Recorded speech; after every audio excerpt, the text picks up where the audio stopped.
Nako, itong latest. Anong latest? Si Saldi ko daw. Harap daw ni testigo. Awag naman.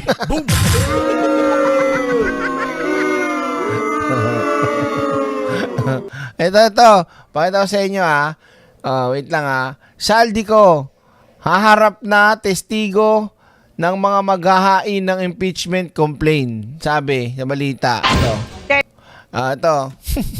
Diyos ko. Ewan ko sa inyo. Direk Freddy, mag-apply na ng ethic complaint si former Trillanes sa PEB kapag hindi pumasok si Bato. Yan, ayos yan. Oo, maganda yan. Si Bondok parang ahente ng funeral home. Ito na. Game. Pasok. Testigo umano si dating Congressman Zaldico laban kay Pangulong Bongbong Marcos. Pauwi nyo. Ako, ikaw Direk, anong masasabi mo dyan? Alam nyo mga kaiksena, yung impeachment niya, wala sa akin problema yan. Ngayon, kung talagang meron yung magko-complaint na matibay na mga ebidensya, dokumento, at kung ano-ano pa para ma-impeach si Pangulong Bongbong Marcos, go ahead. Sabi nga ni PBBM, be my guest. Diba? Ganun lang naman eh. Hindi naman tayo kagaya ng mga DD shit na si Sara, todo protekta kay Sara kahit na ayun na nga, kita-kita ng ebidensya.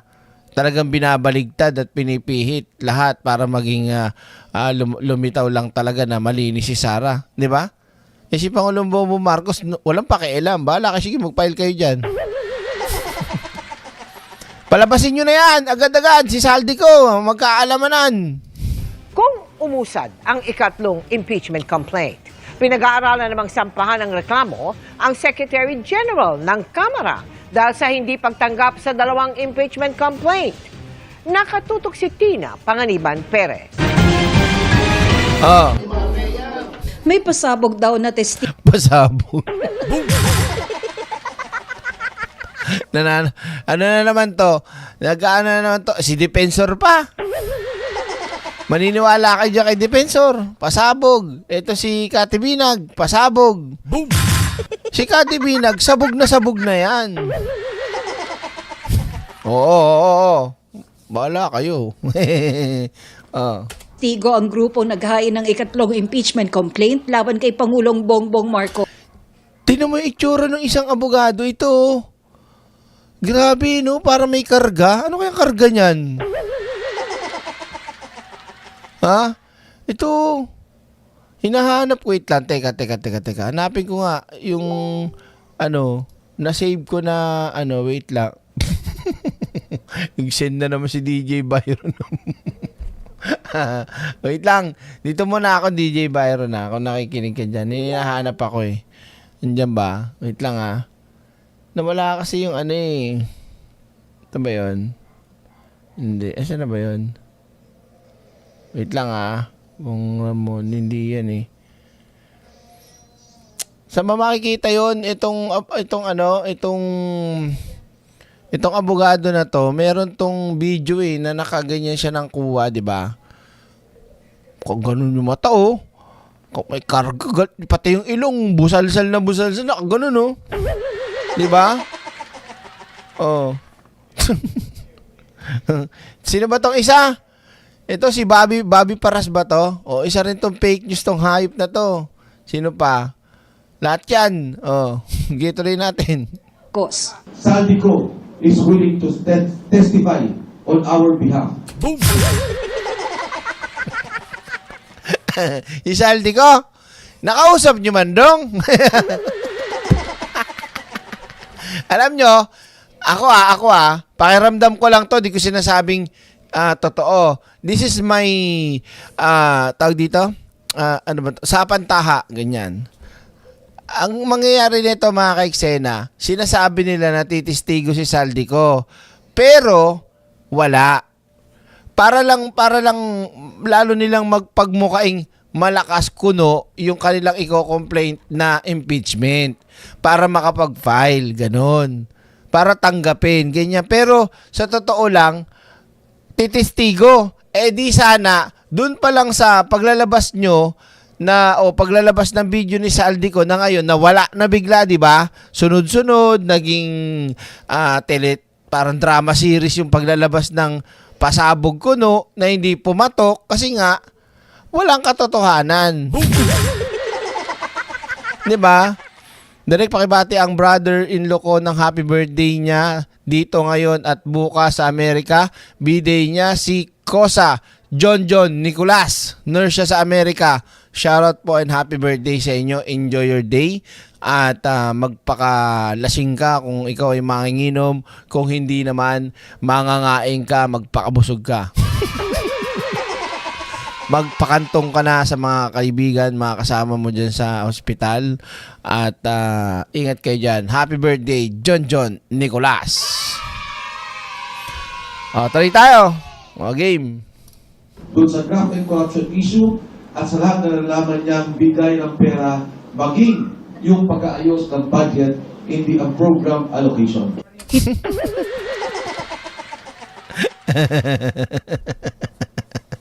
Wala talaga to. Sige. Hindi tinanggap kahapon ng Office of the Secretary General ang ikatlong impeachment complaint, pati ang ikalawang reklamo na inihain ng grupong bayan at mga kaalyado nito dahil nasa abroad si House Secretary General Cheloy Garafil para tumanggap ng award. Nang malaman daw ito ni Ko, lalo raw sumidhi ang kagustuhan nitong tumestigo. Si Ko nagsabing si Pangulong Marcos Tinan mo ha. Antayin natin, baka gumawa sila ng AI video na Saldico ulit. Mga kababayan, tinatanggap ko na ako ay maging testigo sa magiging complaint kay Pangulong Bongbong Marcos. Muli, ako ay nagpapasalamat sa lahat ng mga sumuporta at nakikinig sa mga video na inilabas ko. Itong mangyayaring impeachment na pagtestigo ko ay lubos kong pasasalamat sa inyo. Kaya naman, lahat ng aking nalalaman ay aking isisiwalat para sa inyong mga kababayan ko na nag-aantay na malaman ang laman ng maleta. Agad kong ipagbibigay alam kung nasaan ako.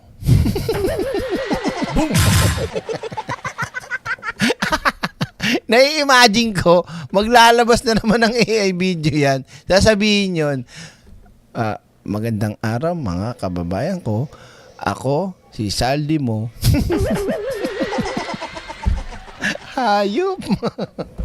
Ewan ko sa inyo. Hoy, lakas ng background nyo dyan. Nakakaloka. Kaboses ko ba? Kaboses ko si Saldi mo. Yan. Mga kababayan, ang lahat ng ito ay direkta at tumatanggap ng mga pera mula kay House Speaker Romualdez papunta kay Pangulong Bongbong Marcos.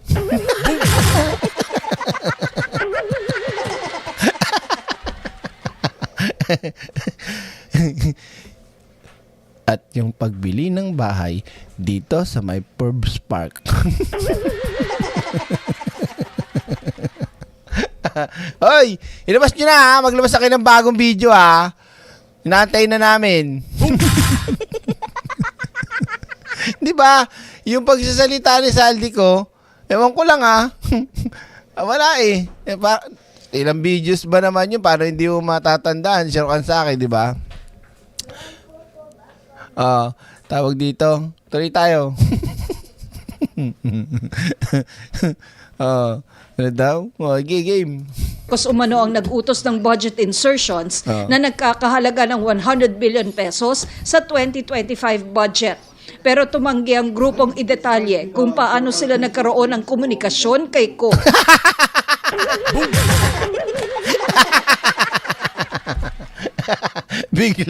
Biglang hindi na sinabi kung paano nagkaroon ng komunikasyon kay Saldico.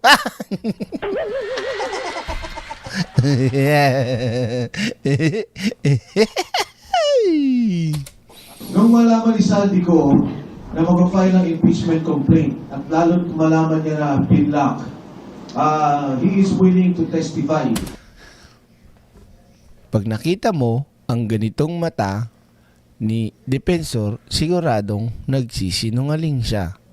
Kaya naman ako ay magsasalita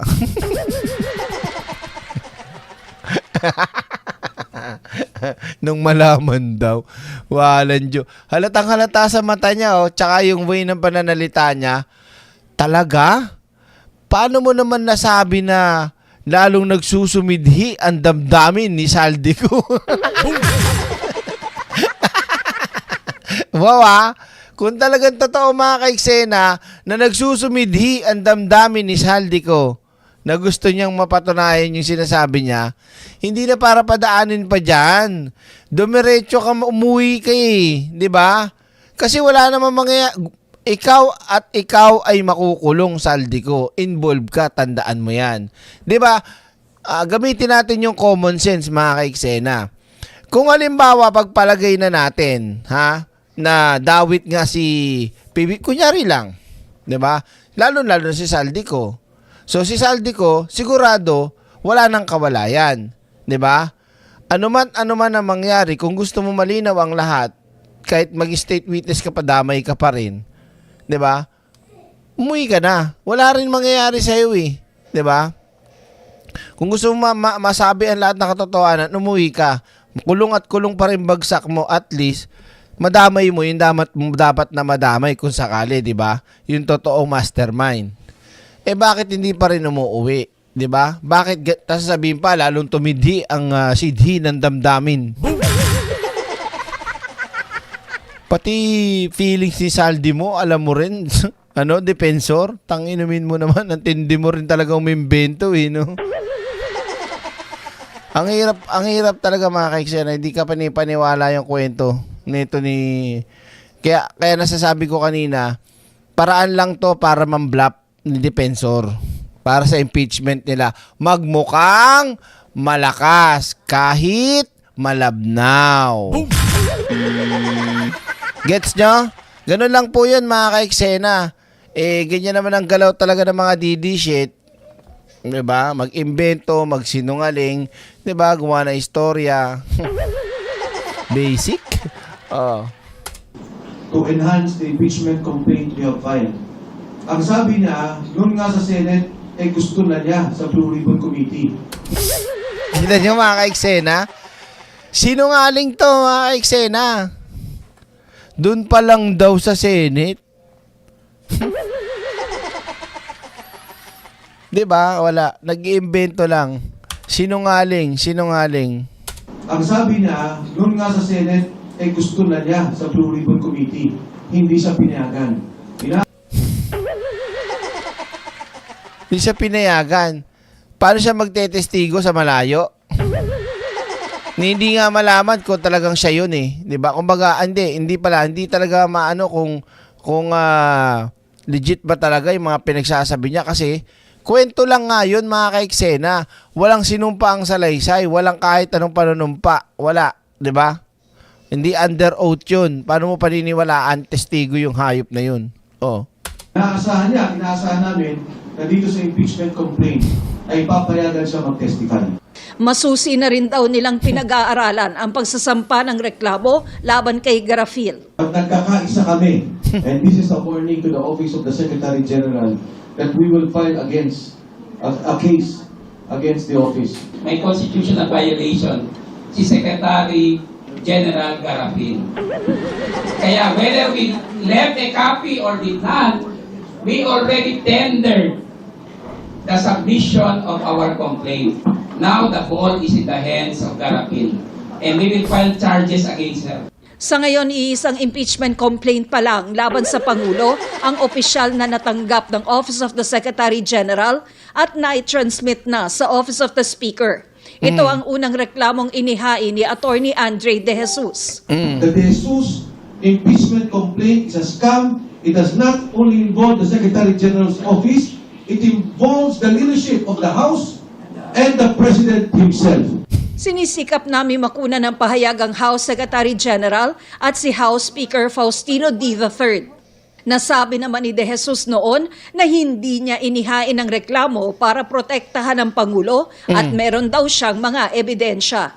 Sagot naman ni Palace Press Officer Undersecretary Claire Castro, kailangang patunayan ni Defensor ang kanyang alegasyon laban kay De Jesus na umaming minsan ng nag-abogado para sa PDP laban Duterte faction. Tinawag naman ni House Senior Deputy Minority Leader at Caloocan 2nd District Representative Edgar Erice na constitutional sabotage ang paggamit anya ng mga teknikalidad sa impeachment process.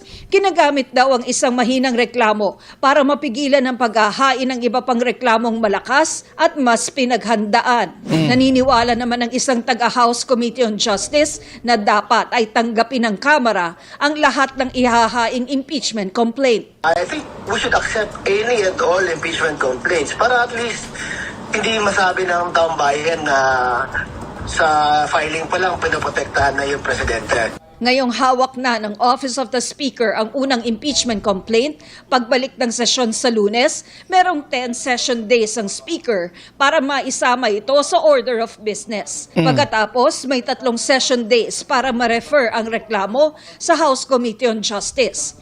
Nakahanda naman daw ang House Committee on Justice kahit pa magkasabay nilang hawakan ng impeachment proceedings laban sa Pangulo at kung sakasakali, laban kay Vice President Sara Duterte. I have a lot of faith and confidence to the 38 members of the Justice Committee. For as long as we will be adopting the necessary strategies, I believe that we can confidently discharge our function in addressing 2 impeachment complaints, no? One against the President, although I do not want to speculate, but you mentioned it, one against the Vice President. Kaya naman, magagaling yung mga members ng Justice Committee. Para sa GMA Integrated News, Tina Panganiban Perez, Nakatutok, 24 Oras. Ito nga, meron pa tayo isa pang isisingit mga kaiksena. Okay? So, bago natin laktawan yan, wala tong impeachment na to. Mas magandang abangan pa yung magpapile kay Sara ng impeachment sa February 6. Sigurado yan. Boom! At sigurado din ako mga kaiksena na merong gagawin din yung tag dito. May gagawin yung mga kaalyado ni Sara para maging bogus o magagawa ng ano yan para uunahan yung impeachment na magpapile kay Sara para mabaliwala na naman.